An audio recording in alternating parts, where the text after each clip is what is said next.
Okay. Hello, everyone. If you can hear me, cool. And let me just check the audio. The economy works like a simple Okay, so machine. 1 second. Sorry. All right. If you've seen this before, you'll know that I just get videos about different topics. At the moment, I'm looking at AI, tech, today, economic. Topic. What I do is I look at different topics like AI, tech, economics, etc. And what I do is I get a video, and then during these videos, these live streams, I just quickly go through all the language and explain some of the vocabulary, expressions, and grammar. Sorry, I'm actually a little tired today, but let's get down to it. So I'm going to jump into this video. It's called How the Economic Machine Works by Ray Dalio. Okay, let's go. How the economic machine works in 30 minutes. Let me put the subtitles on. How the economic So how the economic machine works in 30 minutes. That's just a title, okay? So, we don't really use, how to say, grammar rules don't really apply for titles, okay?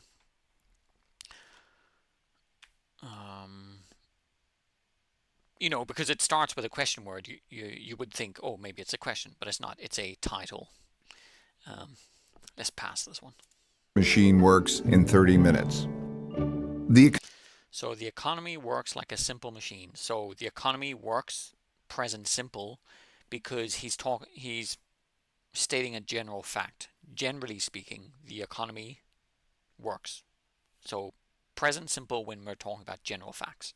Okay, we use present continuous when something is in process now. It's not always in process, but at the moment right now it's in process. Like we are watching a video about economics. Okay, that's happening right now. We don't always do that, but it's in process now. Then we use present continuous. So the economy works like a simple machine, a basic machine. Yeah. Economy works like a simple. Just let me check something here just to. Right now, we don't always do that, but it's in process. So if I open this, hopefully I can see if anyone sends a message. I can see it here. Okay. Machine. But many people don't. But many people don't understand it. So again, present simple because he's speaking very generally. Okay, he would use present continuous if something was in process only for now. Okay. Don't understand it, or they don't agree on how it. Or they don't agree, present simple again, on how it works, present simple, because he's speaking very generally. Works. And this has led to a lot of need. Okay, but now the grammar changes. And this has led to a lot of needless economic suffering. So this is present perfect, yeah? This has led. 1 second, let me get a drink. So he's using present perfect. Well, one thing leads to another. Okay, so confusion. If there's confusion and misunderstanding about a topic, this can lead to suffering, economic suffering. Okay, and so it's present perfect. This has led because we use the present perfect. Well, there's two situations we use the present perfect in, but one way is to, when you're talking about things in the past, there's a very zoom out way of talking about things where we don't know the time where it happened, and then a very zoom in way of speaking where we know the specific time. So when we know the specific time, we use the past simple and past continuous. So 2 months ago, I was traveling around Spain. Okay, 2 months ago, specific time, past continuous. I was traveling around Spain. Or 2 months ago, I traveled to Spain or around Spain. Okay, so we know it's 2 months ago. But if I don't want to mention the time, so that's very zoom in. Yeah, I traveled around Spain 2 months ago. It's very zoom in because you're zooming into that specific time. But a very zoom out way of speaking would be, I have traveled to Spain recently. Okay, so you don't know when exactly. You only know I've done that. Okay, it's very zoom out. It's very big picture. You you don't know when I've done that, but you know I have done that. So let me check. Okay, just want to make sure everything's working. Okay, so this has led. So he's saying, I guess in the last, well, could be for a couple of years, for the last few years, in recent history. He's not specifying a mark in the timeline. It's a very big picture view of the past. Very zoom out, present perfect. This has led to a lot of needless economic suffering. So when you have a lot of words like this together, the one at the end is the noun, okay? And this is a gerund noun, okay? So the gerund can have many different functions, sometimes adjective, sometimes verb, sometimes noun. This one here, it's the concept of to suffer, suffering, okay? So gerund is verb ing, verbing. On its own, there's no auxiliary verb, there's no small verb. And before the noun, we have economic, so that's an adjective. Yeah, an adjective. And needless, another adjective. Okay. Needless economic suffering. I feel a deep. So he says, I feel a deep sense of responsibility. So he feels, generally speaking. Okay, because generally, present simple, generally he feels a deep sense of responsibility. Deep sense of responsibility to share my simple. To share my simple. So, yeah, we could use, you can use a verb, and then, how would I say? Yeah, if you could call it kind of a follow-up verb. You know, he feels the need to share. And I guess, yeah, I would call it like a follow-up verb, and you can begin with to and then infinitive. So, for example, I want to travel. Yeah, I want verb, and then you can add verbs with to. Or for example, I teach English. Okay, I teach English. That's the main verb. To make money,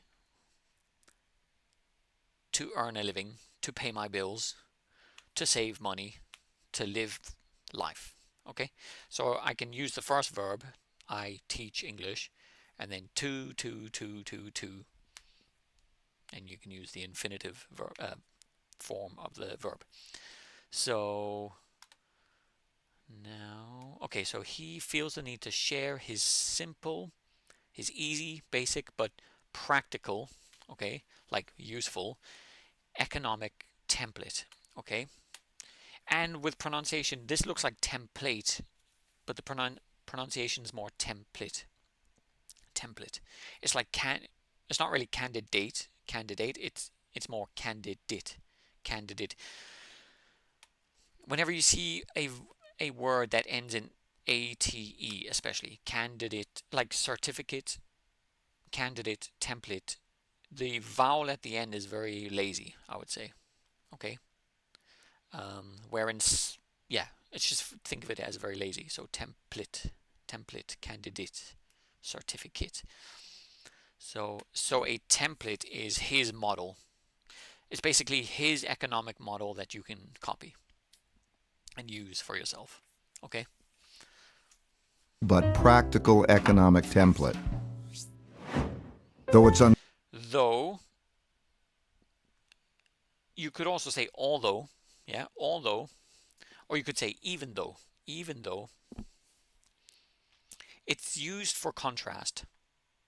You know, I could say, though it was raining, I still went for a run. So we use though for contrast. Though this bad thing, I still did this good thing. It's not maybe it doesn't have to be good or bad. It could be, though it was difficult, he made it look easy. It's just contrast. So even though, although, though it is unconventional. So conventional would be normal, I guess. Something that everyone is familiar with. Unconventional would be extremely, no, maybe not extremely, but much more, you're using much more creative methods that people might that most people might not have seen. Okay, so though it is unconventional, not many, how would I say that? Unconventional. Yeah, I guess it would be not normal for people to see someone describing the economy in this way. Unconventional, it has helped me to anticipate and to sidestep the global financial crisis. So it has helped me. So again, present perfect. So think about it. Is it zoom in or zoom out? Do we know when it happened, or do we not know when this happened exactly?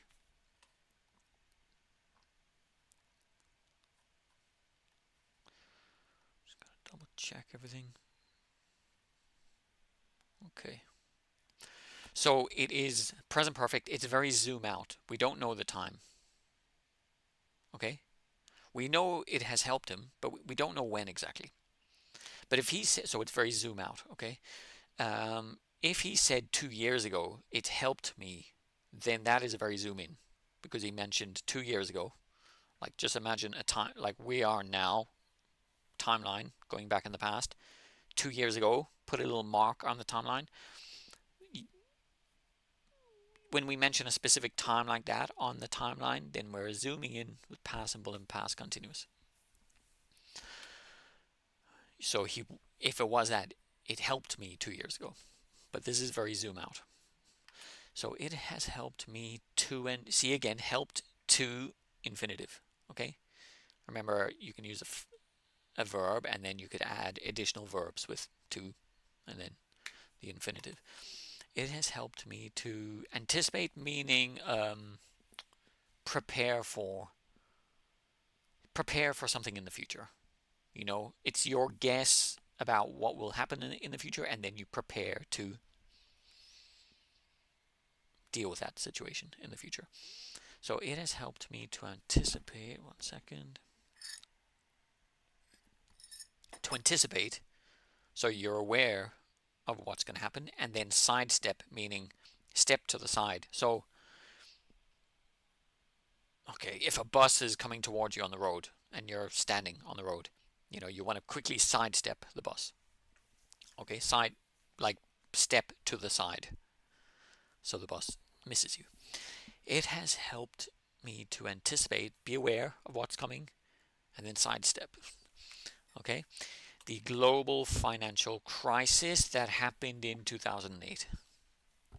Maybe you know, in Europe and America, we had a huge credit bubble from, I guess, 2000 to 2007 or 8. This huge credit bubble, and the bubble burst, yeah, which was the global financial crisis. So he sidestepped that disaster, meaning he kept his money safe. I don't think he was financially affected in 2008. Well, maybe he was a bit, but I mean, he avoided too much damage. And it has worked well for me. So it has worked well for me for over 30 years. So now we have present perfect, and it looks like it's a zoom out. It looks like we don't know when exactly, but whenever you have the present perfect, but then you mention for, okay, for over 30 years, or since 1995, I guess, 30 years ago. Yeah, so he could say for over 30 years, or since 1995. Okay, whenever you use the present perfect with for, like duration, okay, like for 30 years, for 10 minutes, for 2 hours, if you use present perfect with that, or present perfect with since, then it's not really zoom out in the sense, because the other zoom out, there's no for and there's no since. It's just, I have traveled to Spain recently. Okay, it's very zoom out in that we don't know when it happened, but we know it happened. But for this, we know the exact duration, well, more or less the exact duration. And when you see the present perfect with for or since, then we know it started in the past, and then since that point 30 years ago, continued up until now, and the action still continues now. Okay, so this has worked well for me over 30 years up until now, and it still works for him now. Or he could say it has worked well for me since the 90s or 1995. So let me just double check everything. Okay. See, what you can do for this as well is you can use the present perfect continuous. So you can say it has been working well for me. It has been working well for me for over 30 years or since the 90s. And they both mean the same thing here. Okay, so if I say I have lived in Barcelona for 5 years, I have lived in Barcelona for 5 years, means for 5 years up until now and still now. But I can also say I have been living in Barcelona for 5 years. They both have the exact same meaning. Okay. So it has worked well for me for over 30 years. For over 30 years. Let's begin. Let's begin. Though the economy might seem complex, it works in a simple... So there's contrast, okay? Though it's complex, it works in a simple way, okay? We're contrasting complex and simple. Just really want to make sure my microphone's working and the video. Mechanical way. It's made up of a few simple parts. Okay, let's go back. Years. Let's begin. Though the economy might seem... So though the economy might seem complex, it works in a simple way, in a simple mechanical way. So even though, for contrast, yeah, though the economy might, so it's a modal. So he's generally speaking for people, the economy might seem complex. Okay. So yeah, there's a feeling of maybe, like maybe for you it might seem complex. You can also say may, and may has the exact same meaning as might. It's just that may is more polite. Okay, so yeah, it's very, I don't know, may for me feels very formal, very polite. Might seems a little more regular, like a regular person would use might. So though the economy might appear complex, complicated, difficult, it works, generally speaking, present simple, the economy, it works in a simple mechanical way, okay? In an easy mechanical way, like a little machine that you can understand. So complex. It works in a simple mechanical... Okay, so this looks very mechanical, yeah? You've got the machine wheels and you've got the cogs, the teeth that engage, and it behaves like a machine. Mechanical way. It's made up of a few simple parts and a lot of simple transactions. So it's made up of, is a, I guess you could, yeah, it's a phrasal verb, where you could just say it consists of. It consists, yeah, or it is composed of. You could say it is made of, but it sounds a little weird. It's better to say it is made up of. When you've got a few different things that make one bigger thing, it is made up of those smaller pieces.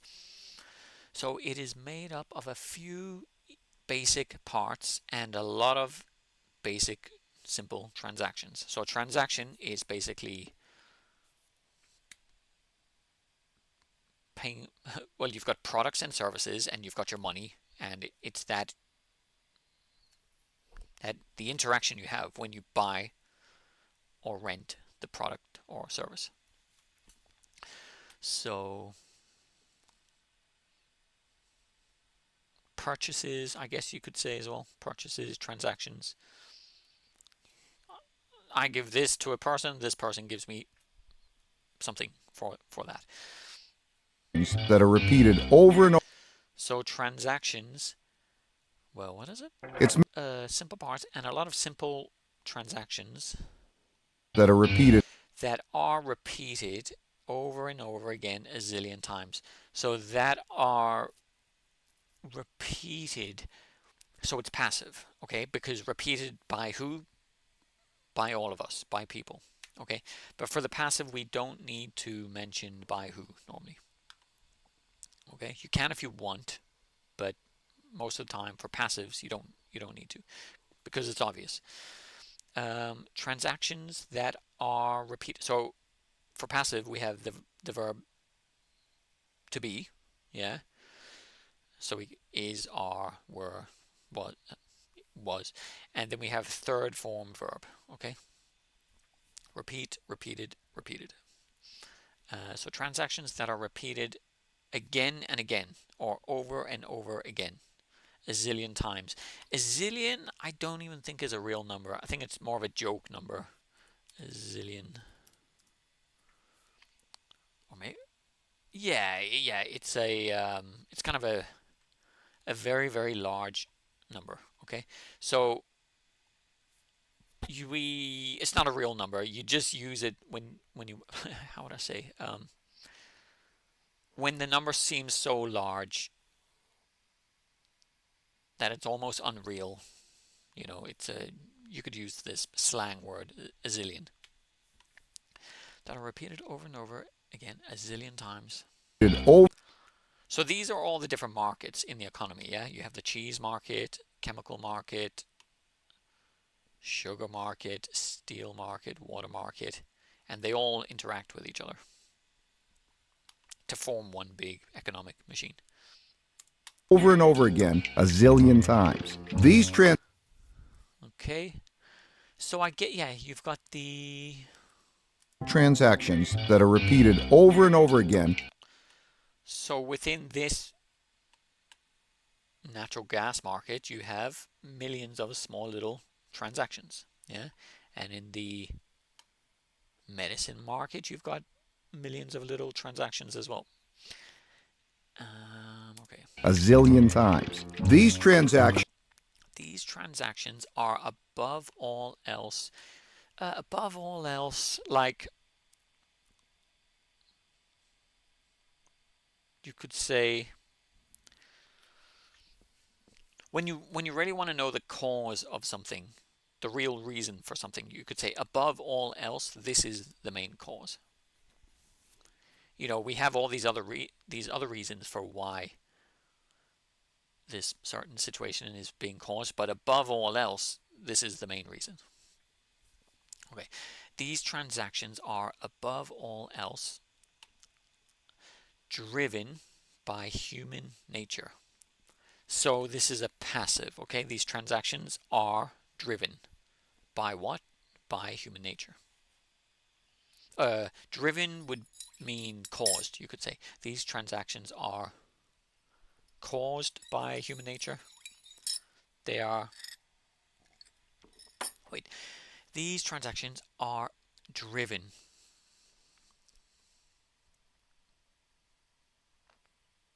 It's basically saying, like, why do these transactions happen? Okay, what pushes these, makes these transactions happen? It's human nature is the reason for all of these transactions happening. So these transactions are driven by human nature. Human nature, it's just the way humans are. You know, we want to travel, we want to build houses, we want to go to restaurants, we want to go to the cinema, we want to enjoy life. And I guess it's these impulses that create so many transactions.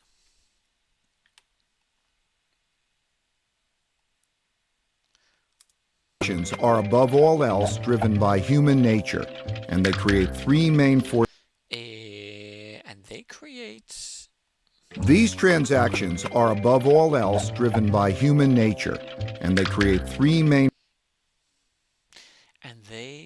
These transactions create three main forces that drive the economy.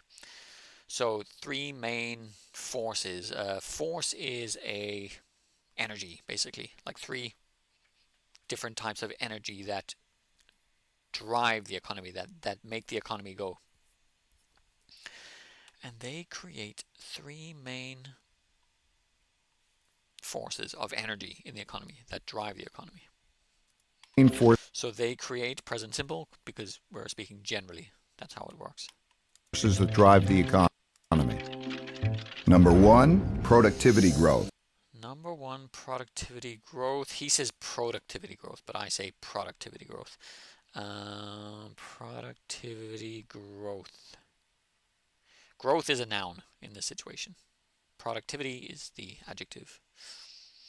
So I'm sure everyone knows what productivity is. It's how good are you at producing things.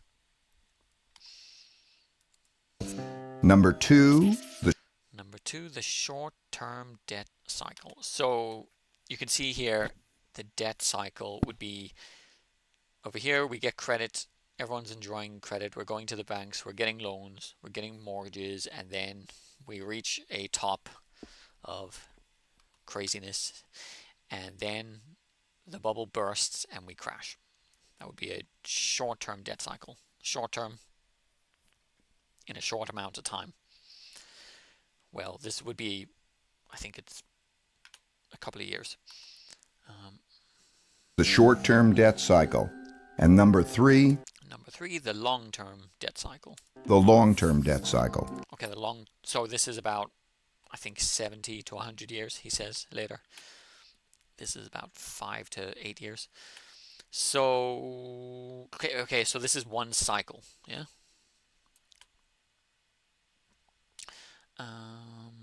Okay. We'll look at these 3 forces and how... I guess a cycle is a typical pattern that we go through, going from down to up and down to up. So maybe I will finish soon because I'm only going to make a short video today. But let's have a look at the future tenses, okay? laying them on top... We'll look at these 3 forces and how laying them on top of each other creates a good template for tracking economic movement.